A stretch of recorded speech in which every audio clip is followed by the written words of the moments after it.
about comics. Let's talk about comics. Let's talk about comics. Let's talk about comics. Around Bay YouTube, it is your boy Uncle Bird, and I am here to talk about another King Spawn book. Yes, I know I just reviewed number 53, but what comes after 53? 54, and I'm a little bit behind on my reading, so we're going to talk about it.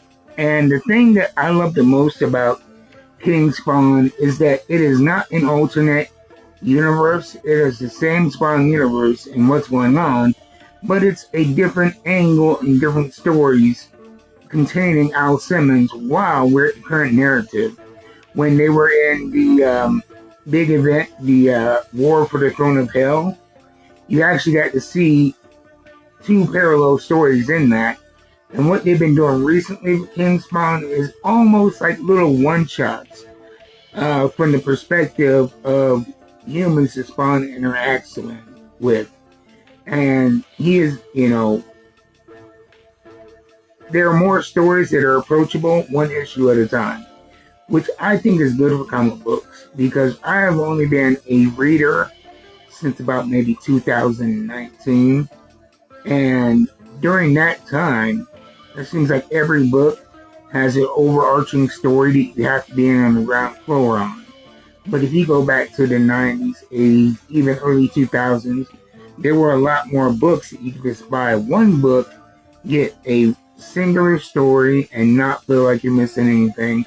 And that is very much what we're doing with King Spawn right now. This story, it starts off, grimy New York City, and they're talking about this building. And it's this building that everybody walks past and nobody knows what's going on in there.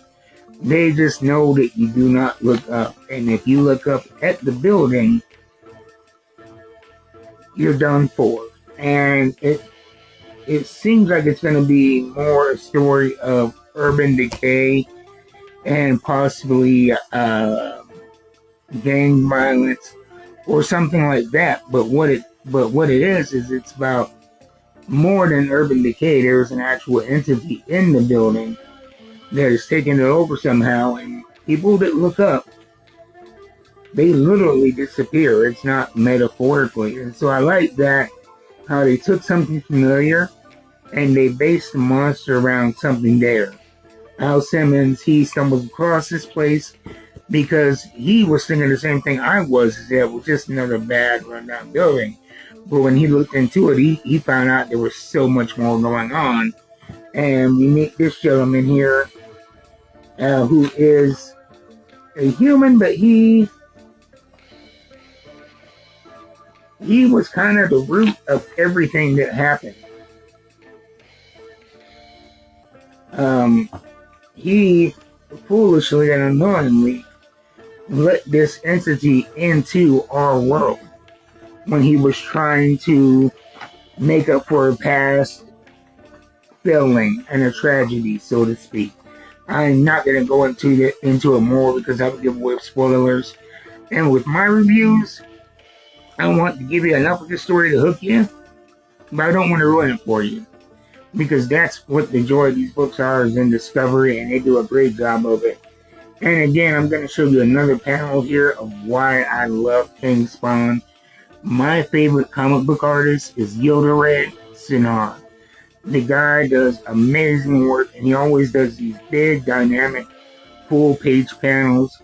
And this one right here is very different. It covers 2 pages, and it's not his typical vibrant, action-packed panel. It is more gruesome and gory, but just as effective. Look at this, 2 full pages of beautiful, gory artwork from Yildiray Cinar.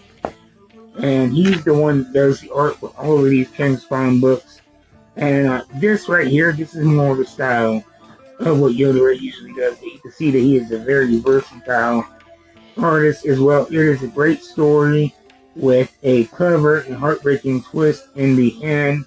And it looks like we're going to be adding more to the lore of Spawn via this. We are introduced to a new antagonist to Spawn that has been unleashed, if you will. So that's my thoughts on it. King Spawn number 54 from Image/Todd McFarland Production. Check it out while you can. It is a great issue. I think it's going to be one of those key issues of King Spawn. It's still a relatively young series, number 54. So I will see you guys next time. If you'd like to contribute to the growth of this channel, you can buy me a copy. The link on the screen right now. But I'll see you next time. Until then, keep reading them books. I'm out.